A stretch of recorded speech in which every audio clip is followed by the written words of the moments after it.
할렐루야. 우리 함께 인사하겠습니다.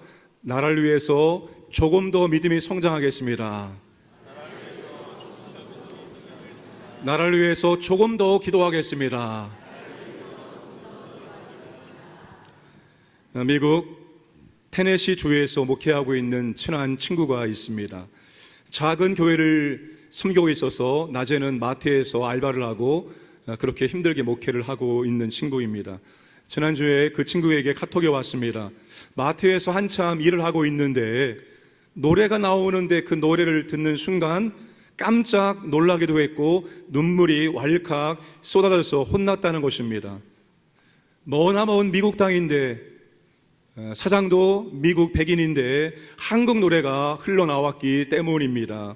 알고 보니 사장님 할아버지가 6.25 참전 용사이셨는데 한국에서 이 노래를 듣고 오셔서 6.25 기념 때마다 이 노래를 부르셨다는 것입니다.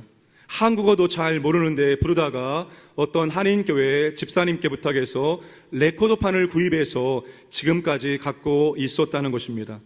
할아버지 유언 때문에 사장님은 6월 20일부터 30일까지 이 노래를 튼다고 합니다. 아마 어떤 노래인지 다 아실 것입니다. 저도 국민학교 때 이 노래를 참 많이 들었던 걸로 기억이 납니다. 전우야 잘 자라 라는 노래입니다. 이 노래의 첫 소절이 이렇게 시작됩니다. 전우의 시체를 넘고 넘어 앞으로 앞으로. 고개를 끄덕끄덕 하신 분들은 연세가 지긋하신 분들입니다. 오늘은 6.25 한국전쟁 73주년입니다. 북한의 기습 남침으로 6.25 한국 전쟁이 시작되었습니다. 전쟁의 기간은 1950년 6월 25일부터 1953년 7월 27일까지 만 3년 1개월 이틀간 진행되었습니다. 6.25 전쟁 참전 국가 수가 총 22개국입니다. 16개국이 전쟁에 참전했고 6개국이 의료 지원단을 파견해 주었습니다.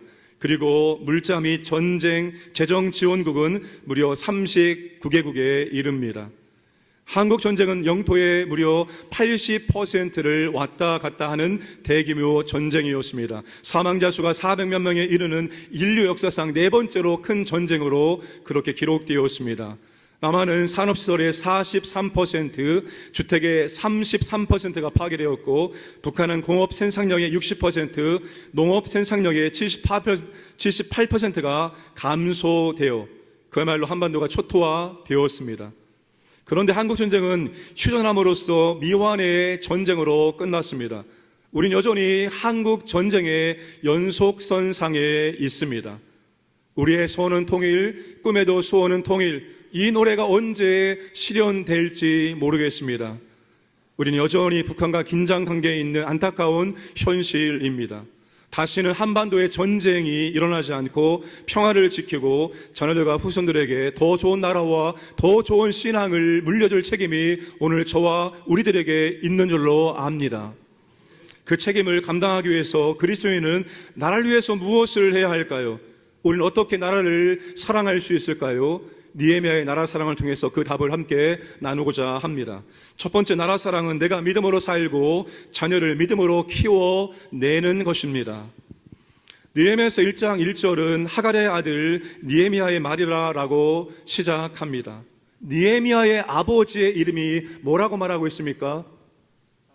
찬양들 항상 대기하고 있다가 질문하면 대답을 해주시면 감사하겠습니다. 하갈야입니다. 하갈야. 이 하갈야의 뜻이 정확하게 무슨 뜻인지를 모릅니다. 다양한 해석이 있습니다. 여호와가 자취를 감추었다. 여호와가 혼란시계다. 여호와를 기다리다. 다양하게 해석을 하고 있습니다. 그런데 이 느헤미야의 이름은 뜻은 너무나도 분명하다는 것입니다. 나함, 위로라는 단어와 야훼, 여호와라는 단어가 합해진 이름으로 여호와께서 위로하시다라는 뜻입니다. 아버지의 이름보다 아들의 이름의 뜻이 더 밝고 긍정적이고 신앙적이라는 것을 알 수 있습니다. 아버지가 아들의 이름을 여호와께서 위로하신다라고 지었다는 것은 아버지의 믿음을 엿볼 수가 있습니다. 하갈은 타국, 타양, 포르지에서 태어난 아들을 통해서 하나님의 위로를 경험하기를 원했습니다. 그들의 삶이, 포르지에서의 삶이 얼마나 고달프고 얼마나 힘들고 어려웠을까요? 천대받고 조롱받는 그런 상황 속에서 고달픈 인생을 살아갈 수밖에 없었습니다. 정녕 하나님의 위로가 필요했습니다. 하나님, 우리 포로민들에게 하나님의 위로가 임하기를 원합니다. 그런 의미에서 아들의 이름을 여호와께서 위로하신다라는 뜻의 느헤미야라고 지었다고 볼 수가 있습니다. 그런데 하가랴가 어떤 믿음의 사람일까요? 하가랴라는 이름은 느헤미야 1장 1절과 10장 1절 딱 두 번 나오고 더 이상 성경에 그의 이름은 언급되지 않습니다. 아브라함, 모세, 다윗, 이 이름이 성경에 얼마나 많이 반복되고 있습니까? 아브라함과 모세와 다윗의 이름이 왜 이렇게 성경에 수없이 반복이 되고 있습니까? 그들은 믿음에 있어서 유명한 사람들이기 때문입니다. 그러나 느헤미야의 아버지는 유명한 사람이 아니었습니다. 지극히 평범한 무명의 한 성도에 불과했습니다. 그런데 아들을 페르시아 제국의 한복판에서 믿음의 아들로 키워낸 것입니다. 포로 출신의 무명의 아버지가 아들을 믿음의 아들로 그렇게 키워낸 것입니다. 느헤미야 역시 선조의 조상을 지키면서 페르시아 제국의 아닥스다 왕의 술관원이라는 높은 관직에 오르게 된 것입니다. 사랑하는 여러분, 나라 사랑은 내가 믿음으로 사는 것입니다. 유명하지 않아도 됩니다. 대단한 믿음의 사람이 되지 않아도 됩니다. 내 이름 석자를 다른 사람들이 아무도 알아주지 않아도 괜찮습니다. 평범한 무명의 한 성도라도 괜찮았습니다. 그러나 이 나라 한가운데에서 내가 믿음으로 살아내는 것이 바로 나라 사랑입니다. 더 나아가서 나의 자녀를 믿음의 자녀로 키워내는 것이 나라 사랑인 줄로 믿으시기를 바랍니다. 비록 무명의 그리스도인일지라도 자녀를 위대한 믿음의 자녀로 키워낸다면 그것은 나라를 위해서 위대한 일들을 감당한 것입니다. 하나님의 믿음을 지키는 무명의 그리스도인 부모 밑에서 위대한 믿음의 일꾼을 만들어 내실 수 있습니다. 하나님은 예루살렘 공동체를 돕고 회복시키기 위해서 1500km가 떨어진 곳에서 한 사람을 준비를 시켰습니다. 그 한 사람이 누구를 통해서 준비되었단 말입니까? 유명한 사람을 통해서 준비된 것이 아니라 한 사람의 무명의 그리스도인을 통해서 위대한 하나님의 일꾼이 준비될 수 있게 되었다는 것입니다. 사랑하는 여러분, 내가 믿음으로 살아내고 자녀를 믿음으로 키워내는 것이 나라 사랑입니다. 그런데 내가 믿음으로 살아내는 것보다 자녀를 믿음으로 키워내는 것이 훨씬 더 힘들고 어렵다는 사실입니다.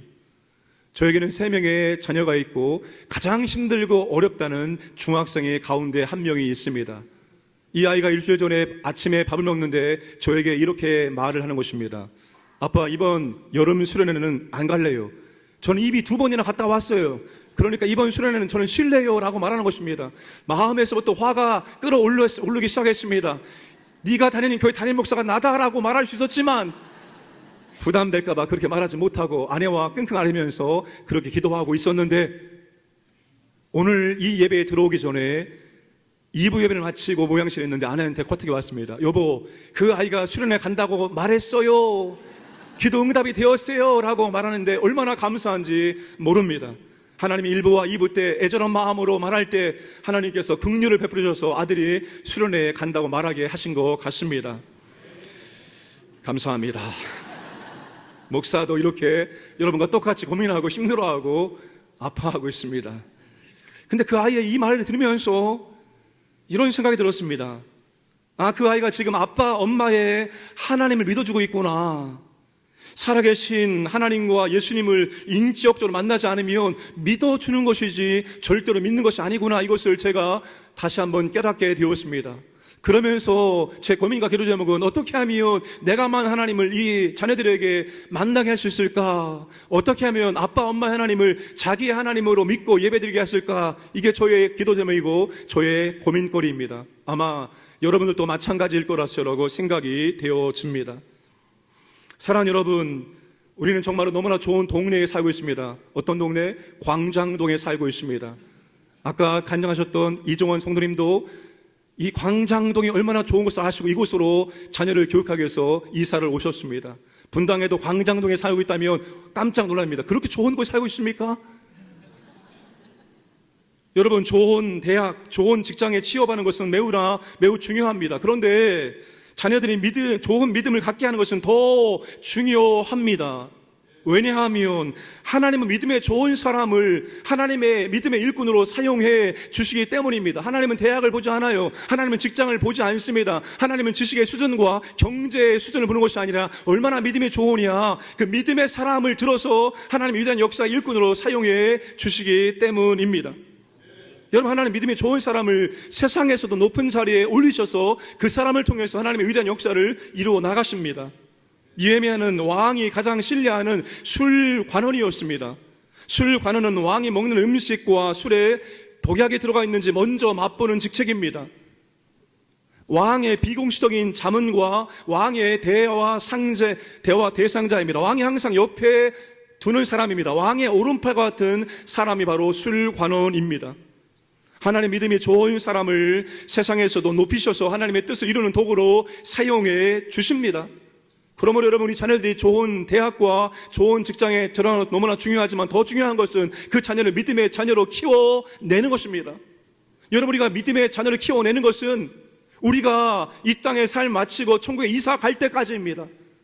그 유교의 참전 할아버지가 손자에게 유언으로 남겼던 것처럼 유교가 다가오면 이 노래를 틀어다오. 여러분, 우리도 마지막 유언할 때 자녀들에게 내가 못다한 믿음의 삶을 살아주기를 원한다, 네가 나보다 더 좋은 믿음의 일꾼 되기를 원한다라고 유언으로 남길 수 있어야 되는 거예요. 그러니까 마지막까지 여러분, 우리 자녀들에 대한 이 믿음의 양육을 포기하지 않기를 주님의 이름으로 축복합니다. 그게 나라 사랑이기 때문입니다. 두 번째, 나라 사랑은 나라에 관심을 갖고 형편을 아는 것입니다. 우리 1절 말씀을 다 함께 읽겠습니다. 하갈의 아들 느헤미야의 말이라. 아닥사스다 왕 제20년 기슬루월에 내가 수상궁에 있는데. 이때는 주전 445년 11월에서 12월경입니다. 이때 느헤미야는 페르시아 왕들이 겨울에 쉬게 되어지는 수상궁에 머물러 있었습니다. 느헤미야는 왕의 총애를 한 몸에 받았고 부귀 영화와 명예를 가진 사람이었습니다. 제국의 상류층이 절대로 부럽지 않은 사람이었습니다. 그는 넉넉했고 풍요롭고 안락한 삶을 그렇게 살고 있었습니다. 그때 형제 하나니가 예루살렘에 와서 느헤미야를 방문합니다. 그때 느헤미야가 뭐라고 말할까요? 무엇을 물을까요? 2절 말씀을 함께 읽겠습니다. 내 형제들 가운데 하나인 하나니가 두어 사람과 함께 유다에서 내게 이를 얻기로 내가 그 사로잡힘을 면하고 남아있는 유다와 예루살렘 사람들의 형편을 물은즉. 느헤미야는 형제 하나님을 보았을 때 그의 마음에 가장 뜨거운 관심이었던 그 주제를 물어보았습니다. 느헤미야는 자신의 조국과 동포들의 형편을 물어본 것입니다.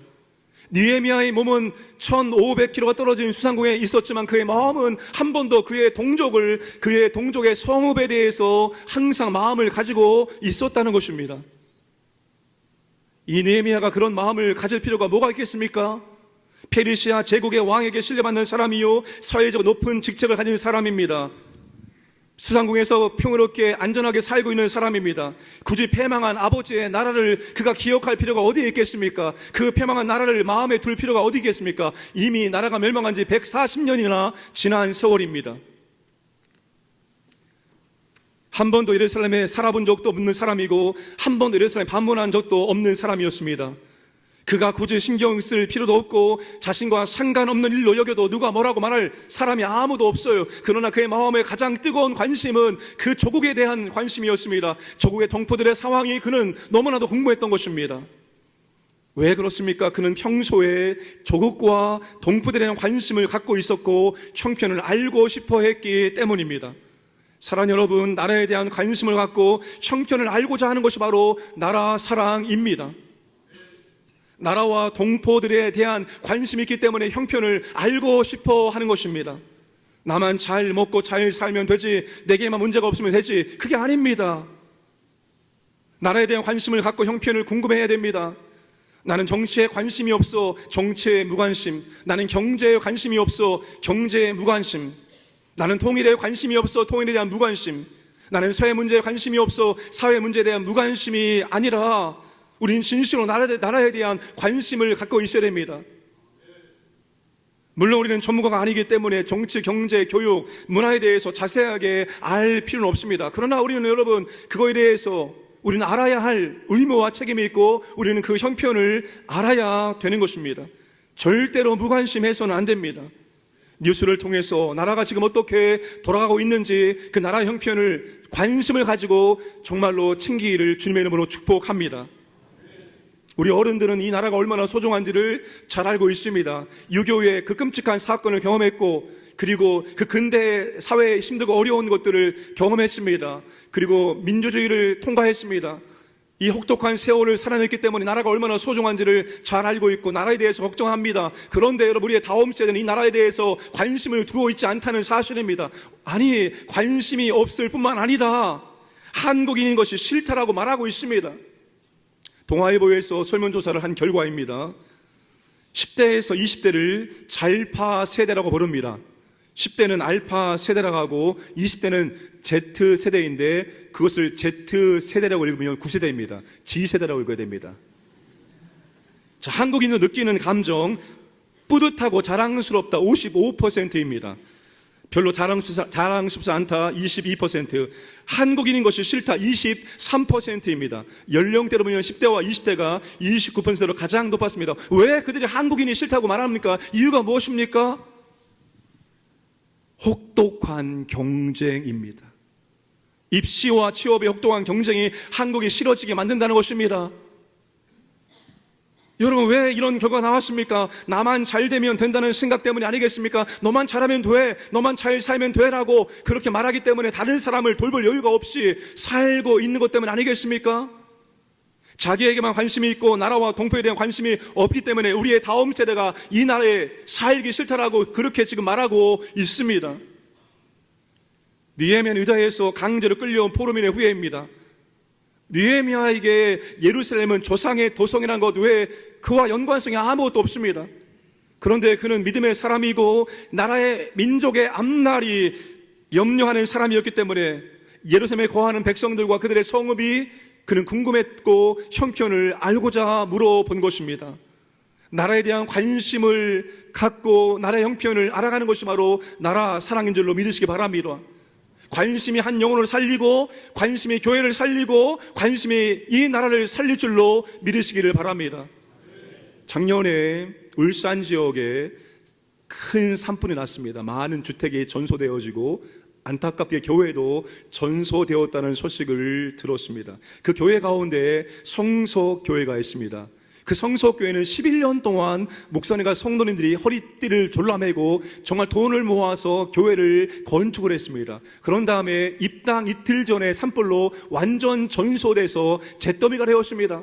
여러분, 11년 동안 그 작은 교회가 정말 아끼고 아껴서 정말 선교사님을 위해서 교회를 졌는데 여러분, 이틀 전에 전소되었습니다. 얼마나 낙담되고 좌절되고 하나님 왜 그러십니까? 라고 그렇게 아마 따져 기도했을 것입니다. 그런데 여러분, 그 안타까운 소식이 전국 교회에 전해냈습니다. 많은 교회가 관심을 가졌습니다. 우리 교회도 관심을 갖고 그 교회를 돕기 위해서 그렇게 돈을 보내주었습니다. 그런 다음에 하나님께서 놀라운 기적을 베풀어 주셨습니다. 6월 8일 날 새 예배당에서 입당 감사 예배를 드렸습니다. 여러분, 그들이 계획하고 꿈꿨던 교회보다 하나님은 더 멋지고 아름다운 교회를 저렇게 선물해 주셨습니다. 더 뛰어난 아름다운 인테리어가 된 그리고 더 좋은 그런 성구들을 집어넣어서 아름다운 교회를 만들어 주셨습니다. 저게 가능한 이유가 무엇입니까? 관심을 갖고 안타까워하고 우리가 함께 도왔기 때문에 저렇게 여러분 아름다운 교회에 다시 들어가서 하나님을 멋지게 찬양할 수 있게 되었다는 사실입니다. 사랑하는 여러분, 이 나라가 더욱더 잘 되기 위해서는 우리나라 국민 한 사람 한 사람이 이 나라에 대해서 관심을 기울이고 나라의 형편을 알아가야 한다는 사실입니다. 개인보다 더 중요한 것이 이 나라가 더 잘 되는 것입니다. 하나님께서 포로민들에게 뭐라고 말씀을 하셨는가 하면 예레미야 29장 7절 말씀 함께 읽겠습니다. 너희는 내가 사로잡혀 가게 한 그 성읍의 평안을 구하고 그를 위하여 여호와께 기도하라. 이는 그 성읍이 평안함으로 너희도 평안할 것임이라. 세상에 하나님 너무 하시는 거 아니십니까? 여러분, 예레미야 예가를 읽어보시기 바랍니다. 바벨론에 의해서 얼마나 끔찍한 일들을 그 땅의 국민들이 당했는지요. 그런데 하나님 아버지, 우리를 멸망시킨 나라, 우리 가족과 형제자매를 죽인 이 나라, 이 성읍을 위해서, 평안을 위해서 기도하라고요. 근데 하나님께서 너희들이 살고 있는 그 성읍의 평안을 위해서 기도하라고 말씀하십니다. 너희들이 그 성읍이 평안할 때만이 너희들의 삶도 평안하기 때문이라고 말하고 있습니다. 나라가 평안할 때 우리의 삶도, 우리의 신앙도 평안한 줄로 믿으시길 바랍니다. 그래서 이 나라 관심을 가져야 되고, 이 나라 구석구석에 대해서 우리가 자세히는 알지 못하지만 형편을 우리가 알아야 되는 것입니다. 이 나라의 안타까운 형편을 알고 그 다음에 우리가 어떻게 하면 좋을까요? 그게 바로 세 번째 나라 사랑입니다. 이 나라를 위해서 진심으로 우리가 기도하는 것입니다. 우리 3절 말씀을 함께 읽겠습니다. 그들이 내게 이르되 사로잡힘을 면하고 남아있는 자들이 그 지방 거기에서 큰 환난을 당하고 능욕을 받으며 예루살렘 성은 허물어지고 성문들은 불탔다 하는지라. 느헤미야가 마음의 그 궁금증, 예루살렘 사람들과 성읍이 어떻게 되었느냐라고 물어봤을 때 그는 이런 이야기를 듣게 되어집니다. 1차 포로 기한이 끝난 지가 90년이 훨씬 지났는데도 예루살렘의 형편은 환난과 파괴와 방화와 능욕과 결핍과 절망이라는 그런 안타까운 소식을 들었습니다. 그때 그 소식을 듣자마자 느헤미야가 어떻게 합니까? 4절 말씀할게 읽겠습니다. 내가 이 말을 듣고 앉아서 울고 수일 동안 슬퍼하며 하늘의 하나님 앞에 금식하며 기도하여. 느헤미야가 정말 그 나라의 좋은 소식을 듣기를 원했지만 그가 원치 않는 소식을 들었을 때 그의 두 다리에 힘이 풀리고 그는 철서 그 자리에 주저앉고 눈물이 왈칵 쏟아지고 그리고 슬퍼했습니다. 그런데 눈물을 흘리며 슬퍼하며 그 자리에 주저앉아서 아무것도 하지 못한 것이 아니라 그 슬픔과 눈물 가운데서 지금 느헤미야가 하나님께 금식하며 기도를 하였다는 사실입니다. 여러분, 나라 사랑은 나라의 형편을 바르게 알고 그것을 하나님께 가지고 와서 하나님께 기도하는 것입니다. 나라를 위해서 기도하는 사람이 되는 것이 최고의 애국자인 줄로 믿으시기를 바랍니다. 느헤미야는 별명이 참 많은 사람입니다. 아닥사스 왕의 술관원, 비전의 사람, 탁월한 행정가, 공동체를 세우는 조직가, 흥왕하게 하는 사람. 그런데 이 수많은 별명 가운데 정말 느헤미야에게 꼭 맞는 별명은 그는 기도하는 지도자요, 기도하는 사람이라는 것입니다. 느헤미야 1장의 기도를 시작해서 13장의 기도로 마칩니다. 그리고 그 1장과 13장 사이에는 무려 9번이나 느헤미야가 일들을 감당할 때 하나님께 기도하는 모습이 고스란히 기록되어 있습니다. 느헤미야는 기도를 시작해서 기도로 진행하고 기도로 마치는 사람입니다. 그는 기도로 하나님의 뜻을 이루어나가는 그런 기도의 사람이었던 것입니다. 느헤미야는 자신의 경험과 직위와 권력을 의지하기 전에 크고 두려우신 하나님 앞에 엎드려 기도하였습니다. 예루살렘에 비천한 소식을 들었을 때 누군가를 찾아가거나 고심하고 계획을 짠 것이 아니라 금식하며 하나님 앞에 엎드려 기도했다는 사실입니다. 여러분, 나라의 형편을 알고 정령 기도할 수 있는 사람이 나라를 사랑하는 사람인 줄로 믿으시기를 바랍니다.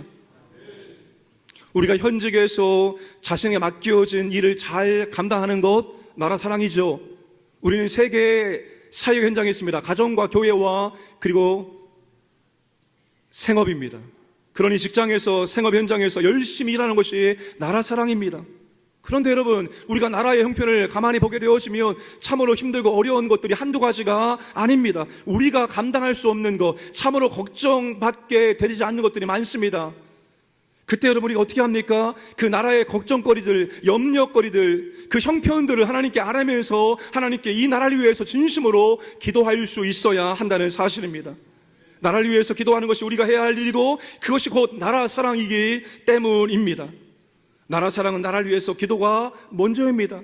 여러분이 그 영혼을 진심으로 사랑하고 있습니까? 그러면 그 영혼을 위해서 먼저 기도하시기 바랍니다. 여러분이 우리 교회를 진심으로 사랑하고 계십니까? 그러면 교회를 위해서 먼저 기도하시기 바랍니다. 기도가 먼저 선행되어야 할 것이지 기도하지 않고 다른 것 하는 것은 하나님이 기뻐하지 않습니다. 그런데 사탄은 우리에게 기도 없이 일을 열심히 하라고 교활한 관계를 펼치고 있습니다. 기도 시간을 줄이고 일하는 시간을 늘리라고 말합니다. 교회 사역도 마찬가지입니다. 교회 사역을 한다는 핑계로 기도를 포기하거나 기도 시간을 줄이는 것은 매우 어리석은 일입니다. 일을 위해 기도를 포기하는 것보다 기도를 위해 일을 포기하는 것이 훨씬 더 낫습니다. 너무 바빠서 기도하고 있지 못하고 있다면 바쁜 일을 줄이시기를 바랍니다. 그런 다음에 그 시간을 그 일을 위해서 기도하시기를 주님의 이름으로 부탁을 드립니다. 나라를 위해서 기도하는 것, 진심으로 나라를 사랑하는 이유는 우리가 나라를 위해서 기도할 때 하나님께서 그 기도를 들으시고 나라 가운데 역사해 주시기 때문입니다. 우리는 정치를 기도로 하는 것입니다. 우리는 경제를 기도로 하는 거예요. 우리는 교육을 기도로 하는 것입니다.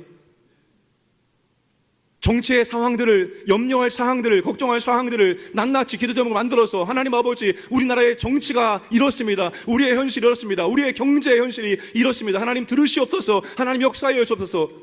여러분, 우리는 기도로 정치하고 기도로 경제하고 기도로 교육을 하는 것입니다. 그게 하나님 나라 원리예요. 너희들이 기도하면 내가 듣고 역사하겠다. 그러니 우리가 나라를 진정 사랑한다면 나라의 전 분야에 관심을 가지고 정말 우리가 형편을 알고 기도해야 합니다. 여러분, 기도하며 나라를 사랑하기를 주님의 이름으로 축복합니다. 우리는 느헤미야처럼 나라를 위해서 진심으로 기도할 수 있어야 됩니다. 6절과 7절 말씀을 함께 읽겠습니다.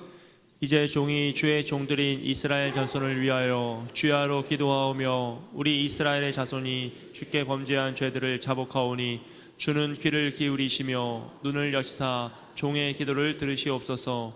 나와 내 아버지의 집이 범죄하여 주를 향하여 크게 악을 행하여 주께서 주의 종 모세에게 명령하신 계명과 율례와 규례를 지키지 아니하였나이다. 느헤미야는 그거 들으신 하나님께 기도하기 시작합니다. 느헤미야는 우리 이스라엘 자손이 주께 범죄한 죄들을 나와 내 아버지의 집이 범죄한 것으로 여겼습니다. 느헤미야는 조상들이 지은 죄악을 자신이 지은 죄악으로 여겼습니다. 느헤미야는 나와 우리를 동일시하고 있습니다. 개인의 잘못이 곧 공동체의 잘못이 되어지고 공동체의 죄악이 곧 개인의 죄악이라 여기며 공동체와 자신을 동일시하며 하나님께 기도로의 손을 들고 있다는 사실입니다.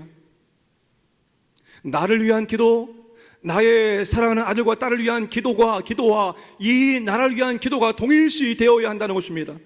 나와 나의 가족을 위해서, 나의 사랑하는 자녀를 위해서는 간절한 마음 눈물로 기도하지만 나라를 위해서 눈물로 기도하지 않는다면 그건 동일시하고 있는 것이 아닙니다. 느헤미야처럼 나와 우리를 동일시하며 우리는 기도해야 한다는 사실입니다. 느헤미야는 하루 이틀의 기도가 아니라 지속적인 기도를 드리고 있습니다.